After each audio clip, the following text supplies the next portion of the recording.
si kapatid na Antonio Dolorito.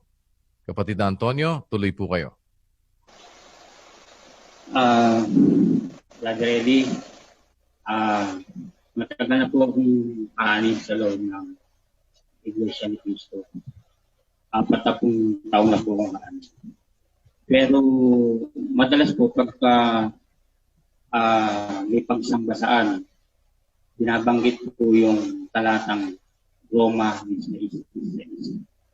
Pero yung pong mga ministro namin, hindi po ipinapaliwanag sa amin kung ano po ang kahulugan ng banal na halik sa Roma 16:16. At yung po bang sa matatandang kasulatan na yung pong Roma 16:16, ano po ba ang nakalagay sa Roma 16:16? Iglesia po ba ng Diyos o Iglesia ni Cristo? Sige, tama na kapatid. Dalawa na yung tanong mo. Pinayagan na lang kita kasi dapat isa lang eh. Maubos na oras ko sa'yo. Tiyak na tiyak ito. Eto kapatid na Antonio, no? Sa unang tanong na sinabi mo, sa banal na halik, alam mo yung banal na halik, pinapaliwanag nila yan.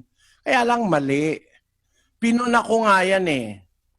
Kasi ang paliwanag sa pasugo, ano ang opisyal na pangalan ng iglesia? Iglesia ni Cristo kasi ito ang pangalang ipinambati sa lahat. Pasugo ng September 1976, sa page 26, ganito ang nakasulat sa pasugo. Kapatid, pakinggan mo mabuti. Basahin mo na rin sa iyong screen. Sa Roma 16:16 ay ganito ang mababasa. Mangagbatian kayo ng banal na halik. Binabati kayo ng lahat ng mga iglesia ni Cristo. Ang pangalang iglesia ni Cristo, ang pangalang opisyal, sapagkat ito ang ipinag-utos na ipangbati sa lahat. Hindi ito katawagang panglahi o pangpuok o... Kapatid na Daniel, sandali. Ang sabi ng paliwanag ng pasubo, napasubo na talaga itong mga taong ito eh. Sa Roma 16:16, ganito ang mababasa. Mangagbatian kayo ng banal na halik. Binabati kayo ng lahat ng mga iglesia ni Cristo. Ang pangalang iglesia ni Cristo, ito yung paliwanag ng pastor. Ang pangalang iglesia ni Cristo, ang pangalang opisyal, sapagkat ito ang ipinag-utos na ipangbati sa lahat. Tingnan mong kawalanghiyaan niyang pagliligaw na yan. Ang ipambabati ba ay pangalang iglesia ni Cristo? Ayon sa Roma 16:16, o ang ipambabati banal na halik? Yun ang tanong ko kay Ka Ramos. Nako, namilipit yung matandang Ramos ng usapan namin doon sa radyo nung araw. Hindi ka ako ang pinambabati dyan, pangalang iglesia ni Cristo, kundi banal na halik. Sa lagay ba, pag nagkita mga miyembro nyo nagkasalubong sa daan, huy, iglesia ni Cristo. Sasagot siya, iglesia ni Cristo. Ganon ang batian nyo. Ang pangalang pambati, iglesia ni Cristo. Ang pambati, banal na halik, hindi pangalang iglesia ni Cristo. Unang-una, itindihin mo mabuti kapatid kung paano magligaw ng tao itong pasubo ninyo. Ang pangalan daw iglesia ni Cristo, ang pangalang opisyal, sapagkat ito ang pinag-utos na ipambati sa lahat. Samantalang ang pinag-uutos na pambati, mangagbatian kayo ng banal na halik. Ang liwaliwanag, yun ang utos No? Maging sa mga taga-Korinto, yun ang utos. Pero walang binabanggit ng iglesia ni Kristong pangalan. Basahin natin sa unang Korinto. Ang sabi ng Apostol Pablo, 16:20 ng unang Korinto. Pinabati kayo ng lahat ng mga kapatid. Kayo'y mangagbatian ng halik na banal. Yun din mismo Yung sinabi niya sa Roma, hindi na sinabi niya sa Korinto. Wala namang iglesia ni Kristo rito. Paano nangyari yan? Na sa Roma ay pambabati iglesia ni Kristo. Bakit dito sa unang Corintos 16:20, wala namang iglesia ni Kristo binabanggit. Kung talagang ang iniutos na ipambati ay iglesia ni Kristo, pangalang iglesia ni Kristo. Sana, sabi ni Pablo sa Corinto, binabati kayo ng lahat ng mga kapatid. Kayo'y mangagbatian ng pangalang iglesia ni Kristo. Hindi naman Kayo'y mangagbatian ng banal na halik. Sana may ideya ka kung paano manloko mga pastor mo, kapatid. Nasa pasugo yan, hindi ito imbento, hindi ito paninira. Yung pambati, banal na halik, utos yun sa Roma, utos yun sa Corinto, utos pa rin yun sa Thessalonica. Basahin natin ang 5:26. Batiin ninyo ang lahat ng mga kapatid ng banal na halik. Ayan, kita mo? Lahat ng kapatid, batiin ninyo ng pangalang Iglesia ni Kristo? No! Tindi ng kapal ng pagmumukha mo pag inilagay mo dyan yung Iglesia ni Kristo ang pangalang ipambabati. Batiin ninyo ang lahat ng mga kapatid ng banal na halik. Ang banal na halik ang ipinambabati. Si Pablo ba lang may sabi niyan? Si Pedro, ganun din ang sabi. Basahin natin sa 5:14 ng unang Pedro. Mangagbatian kayo ng halik ng pag-ibig. Kapayapaan nawa ang sumainyong lahat na kay Kristo. Amen. Mangagbatian kayo ng halik ng pag-ibig. Yun nga yung banal na halik. Alam mo ba, interpretasyon ng Iglesia ni Manalo dyan, kapatid? Sabi mo, hindi mo pa naririnig. Hindi ka siguro dumadalo. Kaya hindi mo narinig. Paparinig ko sa iyo ang interpretasyon. Pakita natin. Ngayon, tungkol po sa tanong nyo kanina, ito yung paliwanag ng mga nagsisipagsuri, nung kahulugan ng banal na halik. Opo. Ito po, sa pagkakaliwat na po sa ating wika, mula po sa Wycliffe Bible Commentary, sa page 1225. Ano man nasa ang paliwanag daw ng nagsusuri tungkol sa banal na halik, ito ang paliwanag ng nagsusuri, hindi kanila. No? Ina-adapt lang nila. At ang babasahin, Wycliffe Bible Commentary. Alam mo kapatid, si Wycliffe, protestante yan Yang gumawa ng Wycliffe Bible Commentary, protestante yan. Alam mo ba ang paniwala nyo tungkol sa mga protestante? Basahin natin ang August 1961 issue ng Pasugo, page 39.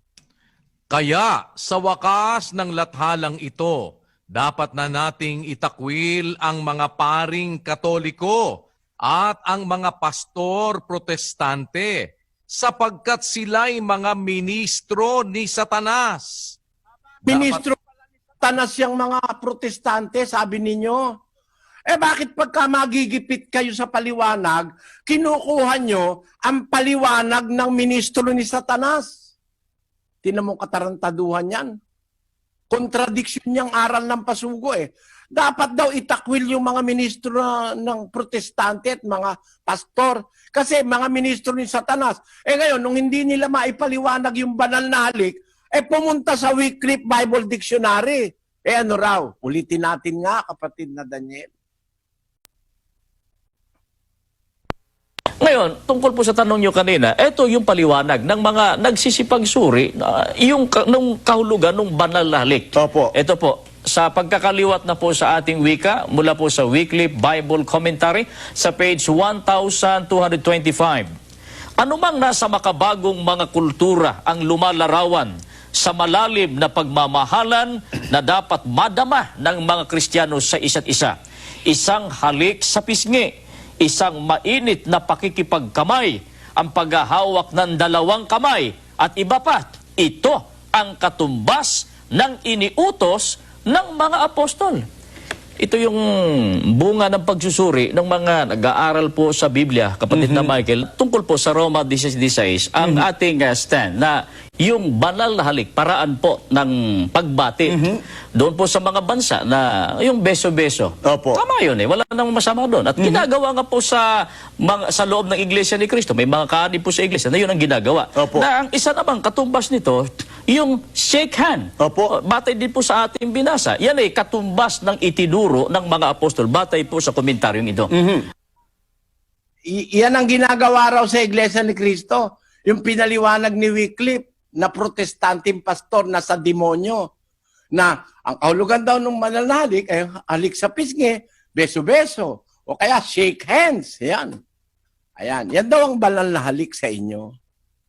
Banal na halik pala yung shake hands, ano? At saka yung beso-beso. Teka muna. Ganun ba ang pakahulugan ng Biblia sa banal na halik? Sa halik ng pag-ibig? Yung mag-shake hands, magbeso-beso? Balikan natin ang Roma 16:16. Mangagbatian kayo ng banal na halik. Binabati kayo ng lahat ng mga iglesia ni Kristo. Ayan, ang utos, mangagbatian kayo ng banal na halik, sabi sa taga-Roma. Binabati kayo ng lahat ng mga iglesia ni Kristo. Asan ba yung mga iglesia ni Kristo na bumabati sa taga-Roma? Basahin natin ang Galatia 1:22. At hindi pa ako nakikilala sa mukha ng mga iglesia ng Judea na pawang kay Kristo. Aba, yung palang mga iglesia ni Kristo na pawang kay Kristo, nasa Judea pala yun. Kaya yung mga taga-Judea bumabati ng banal na halik sa taga-Roma. Kung yan ay beso-beso, gaano ba kahahaba ang liig ng mga taga-Judea para mabati ang mga taga-Roma ng banal na halik? Kahit liig ng giraffe ang ilagay mo, hindi pwede. Ang distansya, 1,448 miles from Rome doon sa Judea. Yung mga iglesia ni Kristo sa Judea, mga iglesia ng Judea na pawang kay Kristo, binabati nila yung mga taga-Roma ng banal na halik. Kung shake hands yan, paano nangyari yon? Paano maipapadala ni Pablo yung shake hands at saka yung beso-beso sa pamamagitan ng sulat? Ang pagbati ng banal na halik na isusulat, mga kapatid. Yung banal na halik na isusulat yon, na ipapadala. Parang ganito, ibig sabihin. No? Meron ako natatanda ang kanta nung araw eh. So we gotta say goodbye for the summer. Darling, I promise you this. I'll send you all my love. Every day in a letter, sealed with a kiss. Ayun. Yung palang na isesend sa letter, yung na isisil pa with a kiss. Kung ang kahulugan ng banal na halik, beso-beso at shake hands, paano mangyayari yun? 1,440 kilometers away. Paano ka makakapag-shake hands? No? Mag-isip ka, kapatid na Antonio. No? Ang banal na halik is something spiritual. Hindi po yan physical na beso-beso. Kasi yung nasa mga iglesia sa Judea na pawang kay Kristo, bumabati ng banal na halik sa mga taga-Roma. Tapos, nung kausap ni Pedro, yung mga Kristiyano nung una sa unang Pedro Kapitulo 5, sabi niya, mangagbatian kayo ng halik ng pag-ibig. Sabi ni Pedro sa mga sinusulatan niya, asan ba yung mga sinusulatan ni Pedro? Basahin natin yung umpisa ng kanyang sulat, kung kanino niya isinusulat. Sa unang Pedro 1:1, kapatid na Daniel. Si Pedro, na apostol ni Hesukristo, sa mga hinirang na nangingibang bayan na nasa pangangalat sa Ponto, Galacia, Cappadocia, Asia at Bitinia. Ang sinusulatan pala ni Pedro rito, mga hinirang, mga Hudyo na nangangalat kasi inusig ang iglesia. Yung iba nasa Ponto, yung iba nasa Galacia, yung iba nasa Cappadocia, yung iba nasa Asia, yung iba nasa Bitinia. Naku, nagkakalat-kalat pala Kristiyano noon. Ngayon sabi ni Pedro sa kanila mismo, sabi niya sa 5:14, magbatian kayo ng banal na halik. Kung ang kahulugan niyang banal na halik, mag-shake hands. Paano makikipag-shake hands yung nasa Ponto? Doon sa nasa Galacia. Ang layo. Ang layo sa katotohanan ng paliwanag. Sabagay, hindi naman yung paliwanag yun. Hiniram lang ni Ramil Parva at saka ni Sandoval. Hiniram lang sa paliwanag ng pastor ng protestante na ayon sa inyo sa demonyo. Ganyan kayo mga pastor nyo pag nagigipit. Kahit paliwanag ng demonyo, kinukuha. Parang si Manalo mismo, si Tandang Felix. No? Ang mga paring Katoliko raw sa demonyo. Pero nung paliwanagan niya na si Kristo raw verbo, salita, balak pa lang, hindi pa natutupad. Salita pa lang na balak, binalak na salita. Anong ginamit? Yung salin ni Juan Trinidad na paring Katoliko. Kung ang paring Katoliko ay mga alagad ng demonyo, bakit mo gagamitin yung Biblia na isinali ng mga demonyo, ng alagad ng demonyo? Mayroon naman Biblia na umiiral pa hanggang ngayon ay 1,700 taon na ang edad, gaya ng Codex Sinaiticus, yung Codex Vaticanus, yung Codex Washingtonianus, matatandang Biblia. Ba't ka pupunta sa sali ng Katoliko, kamakailan lang, na ayon sa'yo, ang paring Katoliko sa demonyo? Ganun kasi ang ugali nyo, mga pastor nyo. Pag magigipit, para mapatunayan yung tiyope, kahit saan Biblia ginagamit. Kahit paliwanag ng mga pastor ng protestante at ng paring Katoliko na ayon sa inyo sa demonyo, ginagamit nyo. Paggipit na kayo. Yan. Kaya nagalit sa akin yung mga ministro na yan eh. Mahigit 20 demanda ang pinail sa akin sa Pilipinas para masira ako. Pero wala akong ginawang masama sa mga taong yan. Hindi ako nagnakaw dyan, hindi ako nanghingi dyan. May mga iglesia ni Cristo, hanggang ngayon may utang sa akin eh. No? Pero hindi ako galit sa iglesia ni Cristo. Galit ako dun sa aral na itinuturo ng mga bulaang pastor. Sukat pa kahuluganan mo ang banal na halik eh. Shake hands tapos beso-beso. Paano mag-shake hands yung mga taga-Roma, makikipag-shake hands, makikipag-beso-beso sa mga nasa Judea, nasa Galacia? Ay, mali ang aral na yan. Spiritual yung banal na halik na yan, kapatid. Tawag nga ni Pedro, halik ng pag-ibig. Spiritual yan. Pagbabatian na mayroong pag-ibig, pag-alam kung ano na kalagayan ng kapatid. O kapatid, dyan sa Roma, sa ano na, kamusta na kayo dyan? O kayo, kapatid dyan sa Galacia, kamusta na kayo dyan? Yan ang utos eh. Basahin natin ng Hebreos 10:24. Pakinggan nyo. At tayo'y mangagtinginan upang tayo'y mga udyok sa pag-iibigan at mabubuting gawa. Ayan, para yung pag-ibig makapaghari sa kapatiran, magtinginan tayo. Maging ano ka, maging occupied ka, tawag doon concerned ka sa kapatid. Inaalaala mo yung kapatid, kahit saan sila naroon, inaalaala mo.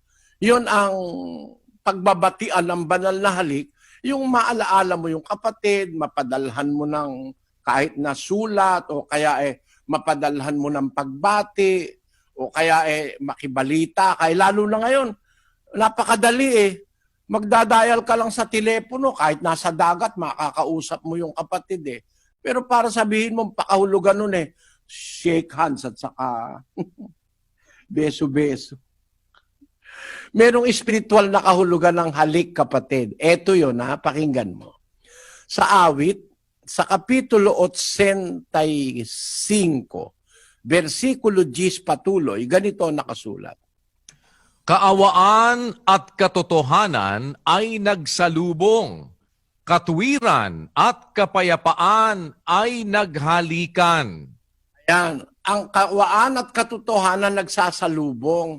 Ang katwiran at kapayapaan naghalikan. Ang paghahalikan pala, pagsasalubong. Pagmamahal. Pananabik sa isa't isa. Concern sa isa't isa. Kaya yung kaawaan at katotohanan nagsasalubong yon. Ang katwiran at kapayapaan naghahalikan ayon sa Biblia. Salita ito ng Diyos no? Kaya yung halik sa Biblia, ang kahulugan nun pagsasalubong. Hindi ba kagaya nung lips to lips na halik, nagsasalubong yung dalawang. Naalala ko uli yung isang kantang nakalimutan ko Ang sabi ron, and the word stood still. Ano bang kanta yun? Na nung halikan niya, para bang tumigil ika ang mundo. Love is a many splendid thing. It's the April rose that only grows in the early spring. Love is nature's way of giving, a reason to be living, the golden crown that makes a man a king. Once on a high and windy hill, in the morning mist, two lovers kissed, and the world stood still. Then your fingers touched my silent heart and taught it how to sing. Yes, true love's a many splendid thing. Ayon. In the morning mist, two lovers kissed. Nagsalubong yung kanilang mga bibig. Ang tawag doon, lips to lips. Ang katwiran at kapayapaan naghalikan. Kaya yung pakikisama sa kapatid, yung pag-alaala sa kapatid, yung concern sa kapatid sa loob ng iglesia, katwiran at kapayapaan na nasa atin naghalikan. Ang ibig sabihin, nagmi-meet tayo sa kapayapaan, nagmi-meet tayo, nagkakaisa tayo sa katwiran. Yung pagkakaisa sa katwiran, yung meeting sa katwiran, meeting in minds, meeting ng kapayapaan, meeting sa aral, yung pagkakaisa sa aral, yon ay simboliko ng halikan ng magkakapatid sa iglesia. Pero never na ipinaliwanag ng mga apostol na ang banal na halik e beso-beso o shake hands. Wala yan. Kapatid na Antonio, wala yan. Wala na lang maatrasan si Ramil at saka itong si Sandoval nung magkakausap kami sa telebisyon. Yan ang karanasan ko dyan. Kasi galit sila sa akin Hindi nila kasi matututulan ng bibliko yung akin sinasabi. Ako natututulan ko sila Isa pa, yung magbatian ng banal na halik, binabati kayo ng lahat ng Iglesia ni Cristo. Sapagkat ang pangalang Iglesia ni Cristo raw, ang pangalang opisyal sapagkat siyang ipinambati sa lahat. Mali yan Hindi opisyal na pangalan niyang Iglesia ni Cristo. Bakit? Kung i-Englishin mo lang, makikita mo Hindi naman Iglesia ni Cristo nakalagay, Churches of Christ. Salute one another with a holy kiss. The Churches of Christ salute you. Plural yan Kaya lang ginagawa ng mga pastor nyo, pag in-English nila, inaalis nila yung Churches of Christ, nilalagyan ng Church of Christ. Ganyan sila mandaya. Ang nasa Biblia, Roma 16:16, ay Churches of Christ. No? Pero pag inilagay na sa pasugo, inaalis yung churches, pinapalitan Church of Christ. No? Yan. Pasugo nung, basahin natin, May 1973, page 10. What is that one body in which the people who are called by God are found? That one body is the body of Christ or the church. What is the name of that church which is the body of Christ and whose head is Christ himself? In Romans 16:16, this is stated, "Salute one another with a holy kiss. The churches of Christ salute you." The church, which is the body of Christ and whose head is Christ himself, is called Church of Christ. Nung ipaliwanag na, inalis yung churches, pinalitan ng Church of Christ. Miski sa Kastila, ang sabi doon, Iglesias de Cristo. No? Plural Churches of Christ. Ayan. Pero may manipulasyon. Inalis yung plural. Ginawang singular. Hindi pagtatapat ng katotohanan yan. Kasi ang mga iglesia ni Kristo, yan yung mga iglesyang pawang kay Kristo na nasa Judea. Basahin natin uli ang Galacia, kapatid na Daniel. At hindi pa ako nakikilala sa mukha ng mga iglesia ng Judea na pawang kay Kristo. Yung palang mga iglesia ni Kristo, yun pala yung mga iglesia ng Judea na pawang kay Kristo, sabi ni Pablo. Alin ba yung mga iglesyang nasa Judea na pawang kay Kristo o mga iglesia ni Kristo? 2:14 ng unang Tesalonica. Sapagkat kayo, mga kapatid, ay nagsitulad sa mga iglesia ng Diyos na nasa Judea kay Kristo Jesus. Pangalan pa ng iglesia ng Diyos, yung palang mga nasa Judea na mga iglesyang pawang kay Kristo, yun pala iglesia ng Diyos, mga iglesia ng Diyos na nasa Judea kay Kristo Jesus. Ang pangalan nun, iglesia ng Diyos, kapatid. Yun ang nakasulat sa 20:28 ng Gawa, sa tamang salin ng Biblia. Take heed therefore unto yourselves and to all the flock over the which the Holy Spirit hath made you overseers, to feed the church of God, which he hath purchased with his own blood. Ang iglesia ng Diyos na binili niya ng kanyang sariling dugo. Ang sabi sa Griego, yung mga mas original na mga translation, ang sabi, Ecclesian to Theo, iglesia ng Diyos. Hindi ko lang alam basahin yan sa Greek. Prosechi eutois kai panti to poimnio en umas to pneuma to agion eteto episkopos. Poimainen ten ecclesian to Theo. Pakanin ninyo ang iglesia ng Diyos. Yan na nasa Grego. Hindi iglesia ni Kristo. Ngayon, ang kanilang argumento dyan, kaya raw iglesia ni Kristo, si Kristo daw ang ulo ng katawan. Ang iglesia raw ang katawan, kaya si Kristo ulo, kaya iglesia ni Kristo. Yun ang nabasa natin sa pasugo kanina. Ulitin nga natin yon, kapatid, na technician. Sa Roma 16:16 ay ganito ang mababasa, "Mangagbatian kayo ng banal na halik. Binabati kayo ng lahat ng mga iglesia ni Kristo." Ang pangalang iglesia ni Kristo, ang pangalang opisyal, sapagkat ito ang ipinag-utos na ipangbati sa lahat.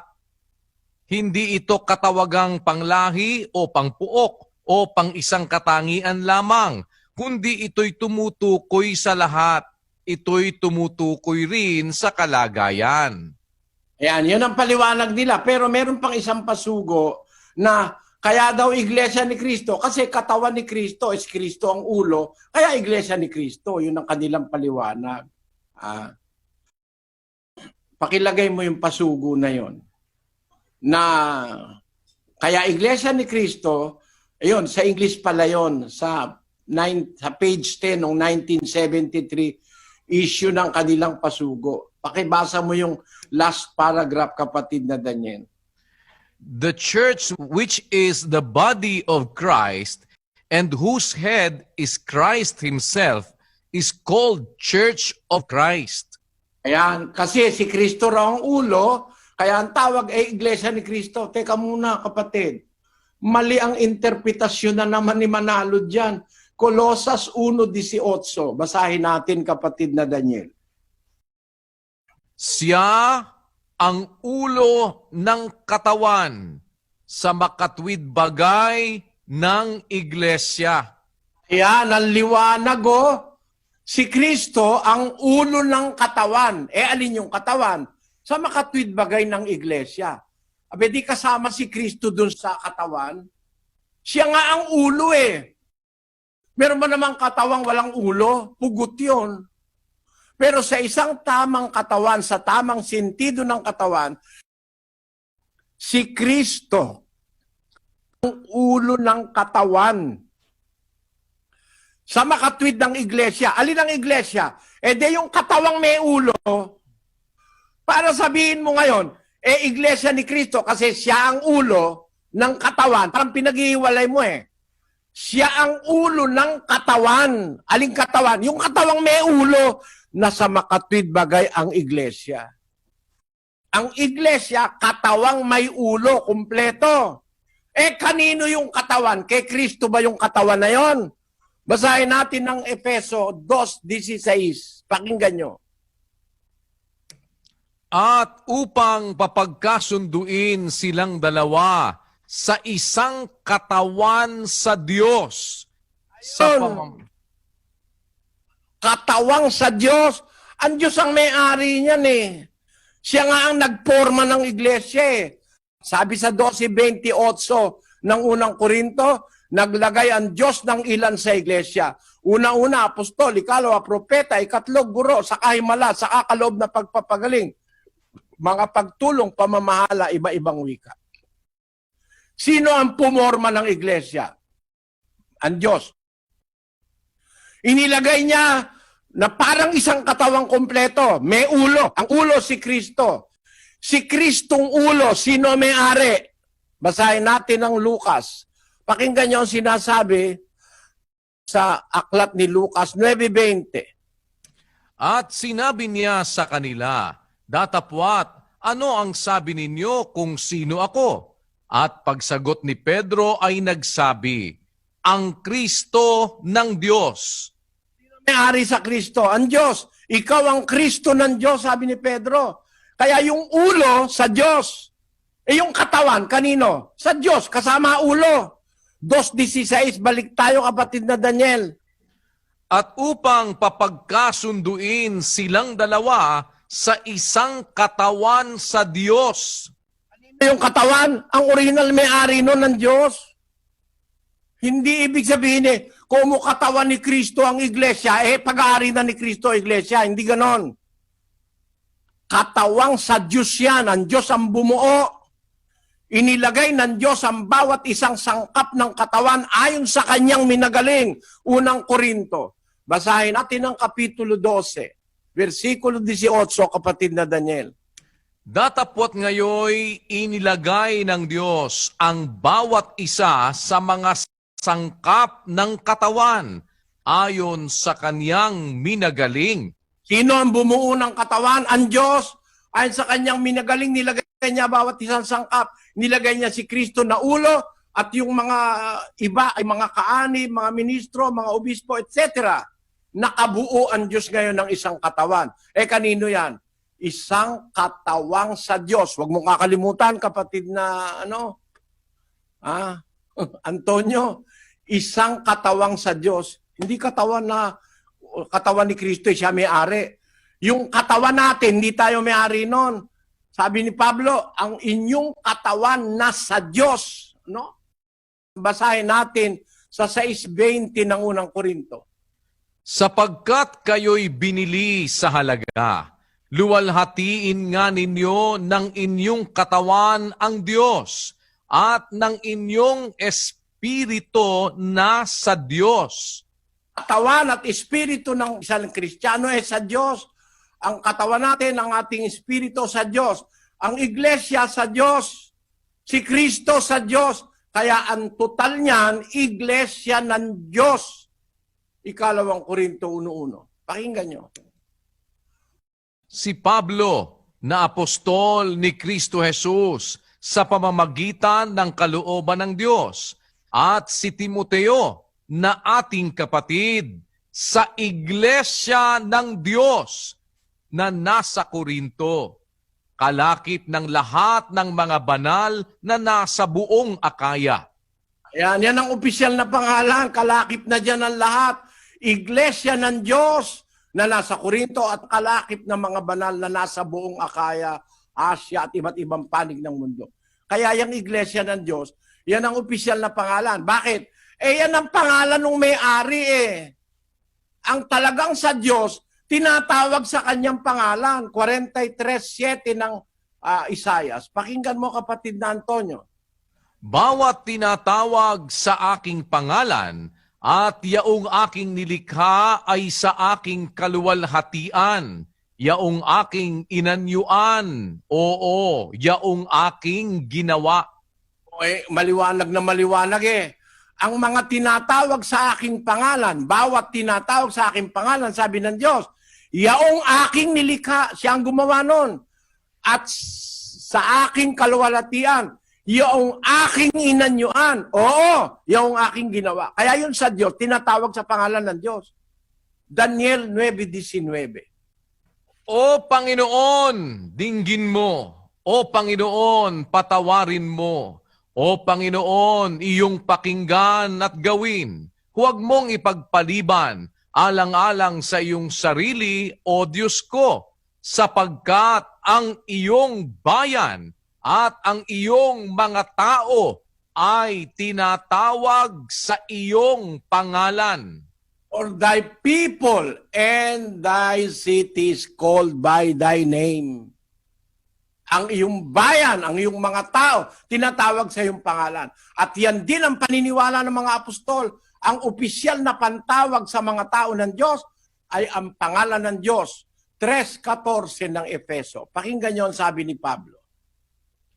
Dahil dito ay iniluluhod ko ang aking mga tuhod sa Ama ng ating Panginoong Hesukristo. Nasa Kanya'y kumukuha ng pangalan ang bawat sangbahayan sa langit at sa lupa. Ayan, sabi ni Pablo, iniluluhod ko ang aking mga tuhod sa Ama ng Panginoong Hesukristo dahil sa Kanya kumukuha ng pangalan ang bawat sangbahayan sa langit at sa lupa. Sambahayan sa langit, kumukuha ng pangalan sa Diyos. Sambahayan sa lupa, kumukuha ng pangalan sa Diyos. Alin ba yung sambahayan sa lupa? Unang Timoteo 3:15, kapatid na Daniel. Ngunit kung ako'y magluwat ng mahabang panahon, ay upang maalaman mo kung paano ang dapat sa mga tao na ugaliin nila sa bahay ng Diyos, na siyang Iglesia ng Diyos na buhay at haligi. Ang bahay ng Diyos, ang sambahayan ng Diyos sa lupa ay ang iglesia. Ang tawag ng mga apostol, iglesia ng Diyos, di iglesia ni Kristo. Yung iglesia ni Kristo, wala sa Biblia yung singular nun. Plural yon, Churches of Christ. Hindi opisyal na pangalan yon. Ang lahat ng iglesia, sama-samahin mo sa Asia, sa Corinto, sa Bita, kung saan-saan, ang tawag mga iglesia ng Diyos. Kaya makikita mo may mga talata ng Biblia, 11 talata ang tinuturo iglesia ng Diyos. Sa kasamaan pala, hindi naintindihan yan ng mga pastor ni Manalo. Ang kanilang pinagbabatayan, sitas na hindi nila naintindihan.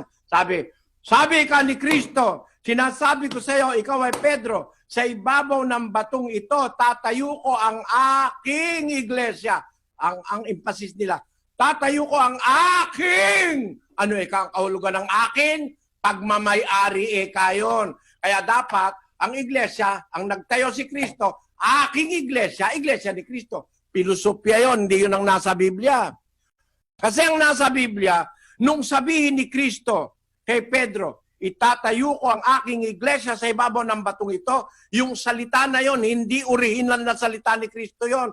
Salita ng Ama yon, nilagay sa bibig ni Kristo. 12:49-50 ng Juan. Pakinggan nyo. Sapagkat ako'y hindi nagsasalita na mula sa aking sarili, kundi ang Ama na sa akin ay nagsugo ay siyang nagbigay sa akin ng utos kung ano ang dapat kong sabihin at kung ano ang dapat kong salitain.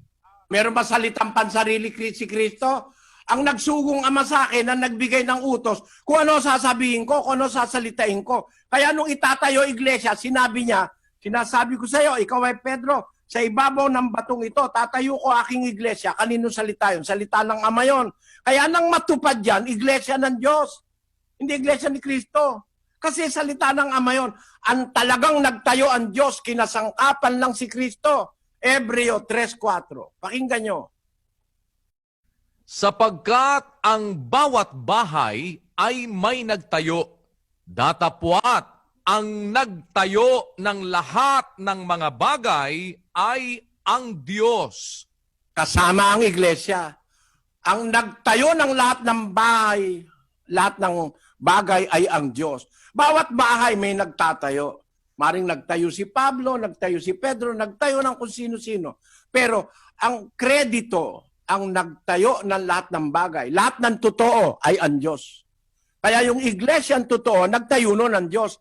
Kinasangkapan lang si Kristo nang suguin siya sa lupa. At inamin naman niya, sabi niya, pag nagsasalita ako, hindi ako nagsasalita sa sarili ko. Kaya nung sabihin niya kay Pedro, itatayo ko aking iglesia, salita ng ama yun, na siyang talagang tagapagtayo. Kaya nung matupad, tawag ng mga apostol, hindi sila naligaw, iglesia ng Diyos. Naintindihan mo, kapatid na Antonio? Naintindihan ko po ng maliwanag. Maraming salamat po. Salamat sa Diyos. Pagpalain ka, kapatid, sana magpatuloy kang makinig. Kapatid na Daniel? Opo, at sa pamamagitan po niyan ay muli pansamantala po tayong magtatapos sa gabing ito sa ating ang dating daan Worldwide Bible Exposition. At tayo po ay nag-aanyaya ang ating mga schedules. Kung loloobin po ng Diyos, kapatid na Eli, sa next week po ay meron po tayong muling Worldwide Bible Study mula Lunes hanggang Huwebes. At ang atin pong Worldwide Bible Exposition ay scheduled naman ng Friday. So May 18 to 21, atin pong Worldwide Bible Study at May 22, ang atin po namang Worldwide Bible Exposition. Kaya nag-aanyaya po tayo muli at antabayanan nyo din po ang ating i-anunsyong pagbubukas ng atin pong pasimula ng ang dating daan